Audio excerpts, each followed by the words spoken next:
welcome, Alexandra, to our quick chat about opening one of the first co-living communities in Africa. That's why we have this community. So I'm really happy to welcome Alexandra and also Raoul to this conversation. And I think as there's basically zero background noise when it comes to digital nomads in Africa, I think a lot of value which we are providing here is helpful, so that the first bunch of digital nomads can actually visit you in Kenya. So tell us a little bit, who are you and how did you end up deciding opening a co-living community, and tell us about Africa Nomads. Thank you so much, Daniel. I'm happy to be here and giving a bit of our introduction. As you said, we are in Lamu Island. We have been here, well, myself, I've been here for 4 years now, in total about 15 years in Africa. And we have been traveling and working around mostly as hoteliers. And we always wanted to change our set because we wanted to be location independent. And being tied up to a hotel was always complicated. We're interested in the nomad side. One of our colleagues is a digital nomad. So we are trying to make a community so that we can have like-minded people, the same people that come to work and then they want to have fun as well, not having to be feeling, oh, I want to work and the other person once is ready to go for a party and I don't want to go to the party now. So we want to create a community with like-minded people that can work from here. We believe Africa has not many places yet, so we really want to establish Kenya as one of the main points. Nairobi is becoming one of the technological hubs in Africa. So we want to be from the beach side, working from here. Mm-hmm. We're opening a co-living starting from September. We're going to be having 11 rooms in co-living spaces. We have 4 different villas where the co-living rooms are going to be. They're all within walking distance, 2-3 minutes to each other. And then we're also going to have private rentals, apartments and houses, even houses that are off the beaten path or right on the beach, where someone can just remain there and join our community events. We're going to be having daily events from wellness to cooking to artistic programs and a bit of everything. Mm-hmm. What kind of wellness programs are you going to provide? Well, we do have yoga, sound healing systems, community meals, community dinners, where we're going to be mixing and talking to the Bohemian community that lives here as well. There is a women's circle that we can also join.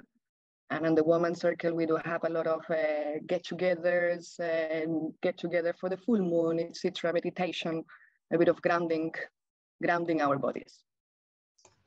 That sounds amazing. Looks like you're trying to open consciousness and provide rooms for people. Yeah, it's a bit like that. I do think that when we travel a lot as well, we move from place to place. We are connecting with a lot of people, but it's also important to be grounded ourselves and to remind ourselves, oh, it's a new day. I'm starting from Kenya. It's beautiful, and just reminding it daily. Yeah, because sorry. Go, Daniel. Yeah, because this is always like important. What is the vibe like of such a community? You know, when you have nomads picking their next community or their next destination, I mean, probably they will come to Kenya because of you, not because of Kenya in the beginning. You know, it takes some time to build the stream of digital nomads to Kenya. So most of them will just come to Kenya because of you. So then it's really nice that people know what the vibe like is.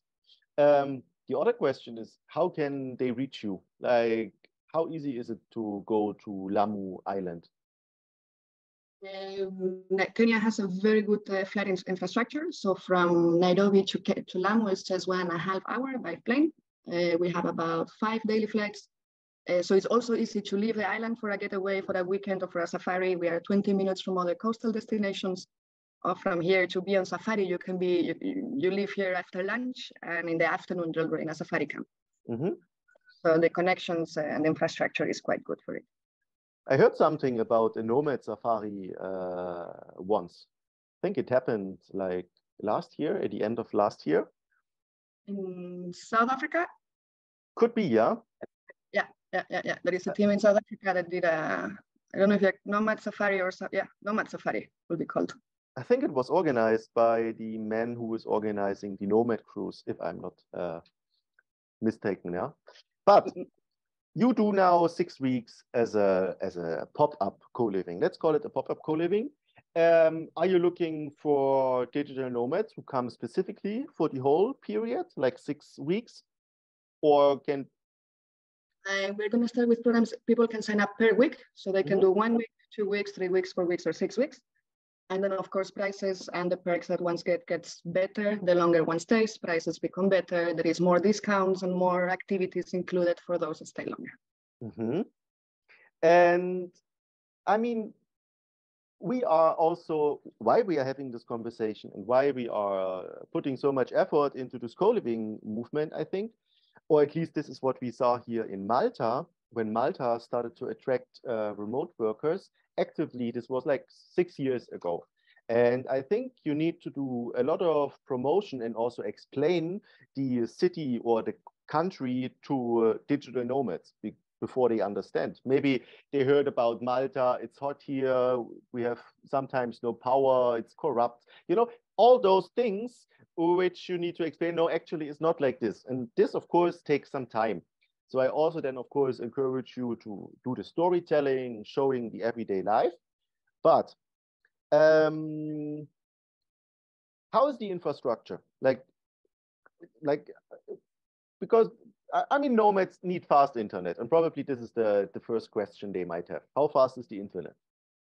Internet is good. It works well.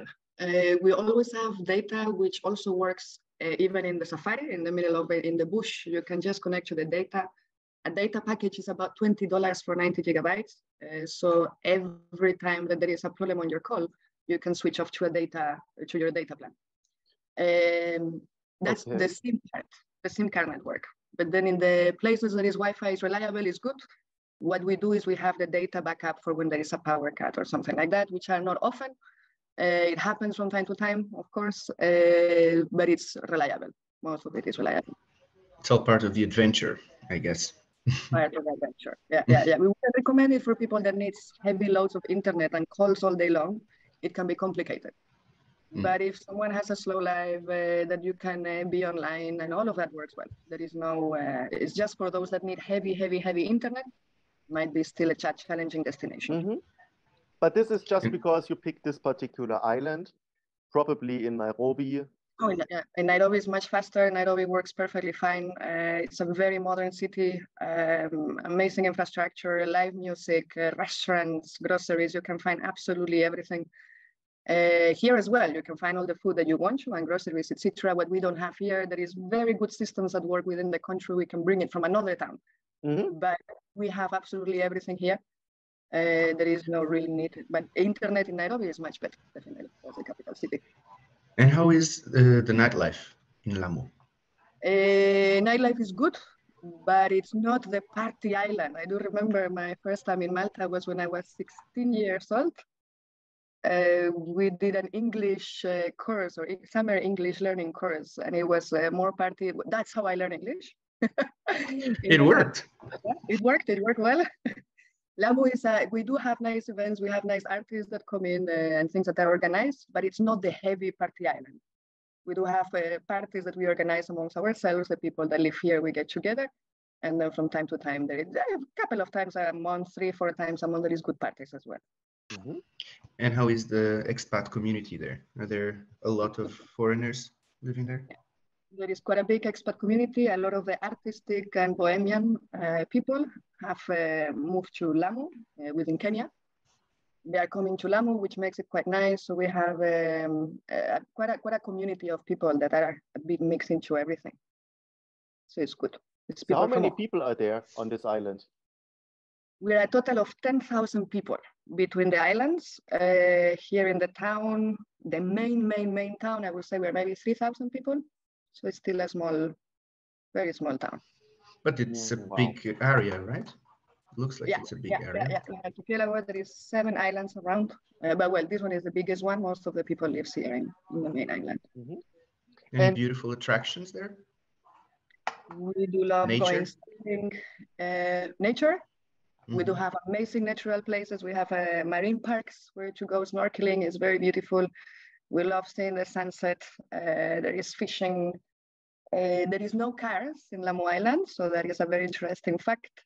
we move with boats, the taxis of the island. So you just go to the jetty, you take a speedboat and go to the next town or the next place, the next beach. It's very easy to move around the islands like that. So in the morning, we're in one island, in the afternoon, we meet in the other one. You can go working. It's 5 minutes between island and island as well. It's not like we need to cover big distances, but they're all very close to each other. So yeah, there's quite a lot of things, but there's community projects as well that are happening, recycling, plastic recycling factories that are converting now into boats and bricks to build. Community projects with permaculture and kids projects. So there's a lot to do. There's quite a lot to do. I see that maybe there is a big community of Swahili in Lamu. Yeah. How are they integrated?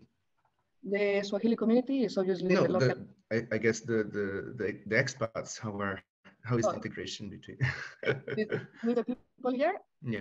Yeah, people is welcoming. They have been receiving tourists since God knows when, since the island started opening up. The history here dates back to about 700 years. So there is quite a lot of history, culture, lots to learn from them as well. But in general, they're very welcoming. It's a safe place as well. And we do have a lot of events where then we meet with the expat community, and there is a lot of, I call them secret locations. Like here, it's like a maze, like a labyrinth. And then you are walking through this small street and suddenly you find this amazing house in the middle of nowhere. From the outside, you cannot even see it. You need to open the door to understand what happens inside the house. So there's quite a lot of locations and places where we meet around. But let me ask you a stupid question. Everyone speaks English, no? Like Yes. English is the official language of Kenya, together with Swahili. There's more than 42 tribes, so there is at least 42 languages. There is more than 42 between languages and dialects. But the official languages of the country are English and Swahili, so everyone speaks English. And tell us the facts. So how many people are you looking for? When will it happen? And what will be the price like? And for what kind of people are you looking? And what kind of people are you looking for? So we are happy to build a community of nomads with various backgrounds as well, so that we can share the skills and learn from everyone. We're looking at a group of between 10, 15, up to a maximum of 20 people that want to come here between September 1st and October 13th this year. We will be hopefully extending it in not too long, so that we can make it a year-round destination. But yeah, we are going to start with this first Coliving, pop-up Coliving. Prices are going to start between $1,450 to $1,800 per month. And that will include the co-living place. Depends also as well on each room and each place and each house. We have a different selection of places. Includes the weekly program that we are going to be having, where we can meet all together, etc. And for those that prefer to have a bit more of privacy, we're also going to be offering private rentals in apartments or houses that they want to have. And then they can also join the programs that we will within the community. Are you planning to stay potentially for a longer time on Lamu Island? Yes. So this would be your headquarter, basically. Yes. We want to do this. How do you see the impact if suddenly we have 20 or 30 American remote workers sitting with their MacBooks at one of the places where you can drink coffee? What do you think the young kids will think if they see those people? We do see that a lot of remote workers that are coming, but are mostly like sitting in they're sitting separately. That was another reason we wanted to build this community, because it was a bit like you go to the cafe, you see someone in a laptop and you want to speak to them to know what are they doing, where are they from, where are they going to. So the remote working or the digital nomad life in itself exists, but there is no real community as such. But the people is used to see the people just sitting with a laptop from a cafe, and the kids will all be greeting continuously, will be saying hi to all of us, and hopefully they want to follow our paths and become digital nomads as well. Yeah, why I'm saying this is, of course, here in Malta, first, this whole topic was really new. You have incoming foreigners who work from their laptop, you know, and it was quite strange. I mean, we're talking about 2016, 2018. It was not normal. And then, of course, now I see how my local friends, they are Maltese, they become nomads because this topic was so present in Malta all the time. So they also become nomads and maybe now go to Africa. And also what I see here in Malta, we have this digital nomad visa. And the third biggest group after the British and American and Chinese are people from Africa. So I totally see this, you know, people from Africa go to Europe. So, you know, and if you think in an ideal vision, you would also have people coming from Europe to Africa. And then you have this kind of exchange, you know, of this lifestyle. And one of the ideas we have, it's not for now, not for the beginning, but it's actually to have, there is a lot of community projects here, as I said before. So with the kids, to say, look, someone wants to teach a skill. For 2 weeks, we can do something with them, teaching them little things. When someone is willing to do it, I'm happy to do it. Because I do think that people here also absorb a lot. And they absorb much faster. Also kids, of course, they absorb times faster than us. But yeah, so that they become digital nomads themselves. That would be a great thing. mm-hmm. It's a lovely idea send them to integrate. It's a lovely idea to integrate and give skills to. Hello? Hello? Yes, we hear you. But don't see you. Ah, no, yes. No, that's good. Yeah. It could have a very big influence on the people there in the island. Yeah, the hope. Yeah, it will be great.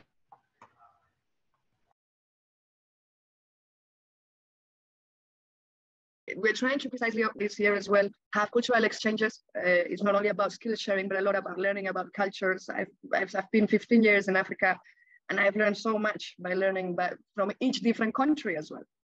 And I say that we should hopefully convert them to digital nomads, so that they also have the option to travel around the world. Yeah.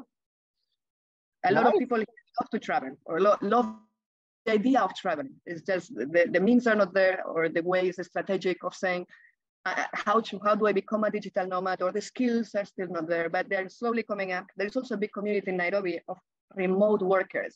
They're Kenyans that work from different coffee shops. Are they called Toffee Tribe? Toffee Tribe. Of course, we had them at our meetup 2 years ago. Like, I know the two founders. They are women, I think.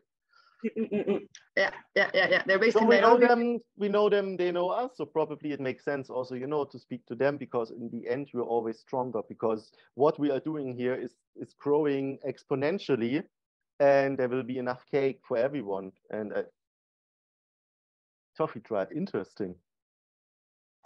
What do you think is the cultural aspect that will shock people that come there?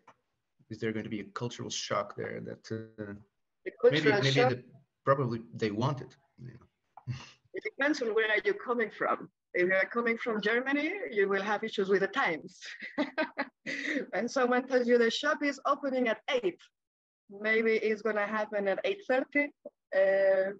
Something that I love here is the ability for things to be repaired or solved in a way that, for us, when we think that something is broken or irreparable or something, we break it down and we want to buy a new thing, a new toy.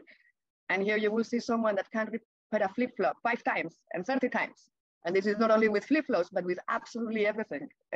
So I do like that a lot, that you can get a lot of ideas from the ideas that people have. And more of culture shocks. Let's see, beautiful sunsets. That's not going to be a culture shock, but they're very, very beautiful. The animals and the insects, maybe, if you go to the bush, you cannot see the insects in the pictures, but they are there sometimes. But they're nice and sweet. They are not bad. We are all here. What about the food? How is the food? Food is very good in the coast here. We have a lot of curries, a lot of spices, coconut fish, lots of seafood, of course. We just get fresh seafood right from the door. In our program, and one of the things we want to do is Swahili cooking lessons. because there is a lot of variety from the vegan options to the people that eat, of course, fish, chicken, meat. So there is a big combination from the local cuisine. Like we are not inventing a vegan menu, it's just the menu that people eat here. Yeah. So it's one part, yeah. We also have a restaurant with the international cuisine, hamburgers and pizzas are around. So all of that exists as well. Is McDonald's there? No McDonald's. Great. No McDonald's, but we have very good burgers. Good, not much better. Yeah. There is a prawn burger they do here that we love to go and eat. Oh. Great. And is there a laundry service for our American friends? Because this is like the #1 question which I always received. Which service? 2 pillows and a laundry service.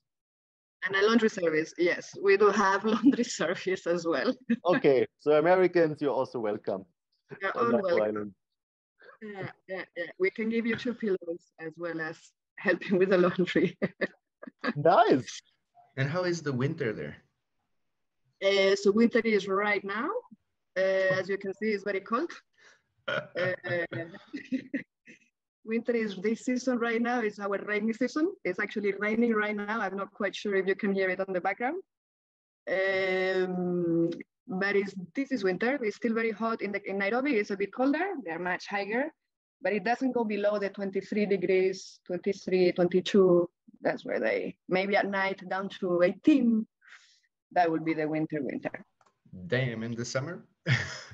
In the summer, it will remain to 28 to 32 is the normal. Mm-hmm. And it doesn't get too hot either. How easy is it to get a visa? Do we need a visa? Is it on arrival or is it hard? It's not on arrival. It needs to be requested before arriving. Mm-hmm. But it's a very simple process that is completed online. One gets 90 days. And then once in the country, we can extend it for another 90 days. So there is a 180-day visa to enter Kenya. There is also an East African visa that is for 90 days that will go for Uganda, Kenya, and Tanzania. Mm-hmm. Because what we see in Southeast Asia is that people always need to do the border hopping or the visa runs. How do you see this? If they would go from Kenya, I don't know, they want to also see Nigeria. How does this work? That's a possibility as well. One can travel. Nairobi is quite one of the main hubs here in East Africa, so there is connections to West Africa and Southern Africa quite easily. From here, I would say from Kenya, for the one that travels slow, would be nice to cross to Tanzania.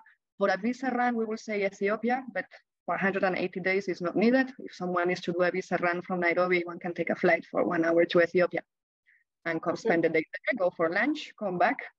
But as other destinations from here, it's easy to then connect with South Africa. We have Ethiopia quite well. As I said, Ethiopia is just here, the next door country, and Ethiopian Airlines then has connections to all over the world as well. So it's easy to fly around. And do you accept people who want to go on holidays? Not in the Coliving. Not inside the Colivings, not on holiday. One is to work. We have other programs for the people that want to travel, but no, not for the Colivings. It's a must to be actually working. It's part of what we need to do. Yeah. So you passed the test, because this is like something, if you open a co-living and then you want to mix with Airbnb, this is like always the biggest issue what you should avoid. I'm seeing a lot happening, that a lot of websites are advertising a combination of places. And then you don't really get the vibe that you want, because if I want to have, I want to meet digital nomads, and then the next person is staying for 3 days and wants to be at the beach. Yeah. So I think we can wrap it up. I wish you a lot of luck. I think this is history in the making. The advices I can give you, maybe try to attract some key people in this nomad industry, like early nomads who are famous, because we are still small and it's still the word of mouth. You know, we record this video now, maybe 50 to 100 people will only see it, but everyone will talk and it will stay in their head. So happy. Thank you so much, Daniel and Raul. Pleasure to meet you. Pleasure to be here. Thank you so much for letting the world know about us. And if you come to Kenya, you're more than welcome. Let me just say one last thing. I think that what you're doing is a great thing, and I think to also within the island we do a monthly meetup for digital nomads that just want to connect and network. Maybe they are not in the co-living, but I think that will attract more also. It's a good idea. And creating, you know, a community also Yeah. of like-minded people. We do talks. We try to spread the word on important matters that we consider important, like network states and resource-based economy and psychedelics. uh, mind-altering substances that expand consciousness and Yeah. yes, I think it's important to mention this. Yeah, because like the story we want to tell is that we are all one. Countries are nice to look at for the food and for the culture, but we should leave it there, maybe the language. And the story is that no matter if we are in Kenya or in Croatia or in Malta, we are all the same and we identify ourselves as nomads. So yeah. And there should not be any borders in the world. There shouldn't no visas either to feel. And Exactly. that's why I think it could be the century of Africa, or at least empower Africa a lot with those nomad visas. Because for the first time, it's like hacking the system from behind, you know. Someone gets the visa here in Malta and they have access to Germany. Is beautiful without, yeah. So that's why I At think, least for Kenya. Africa is a big place. Very big, yeah, big continent. So thank you very much, Alejandra. Thank you so much. okay, and nice how can talking to you. people find you? I mean, if they Google Africa Nomads, probably Google will still, no, it's africanomads.co, right? .co, we are launching the website. It needs to be before the end of the week. It's going to be launched, if not on Instagram, but in Africa Nomads. Cool. So all the best and stay in touch. Thank you so much. Great. Thank you. Thank you. Bye. Thank you.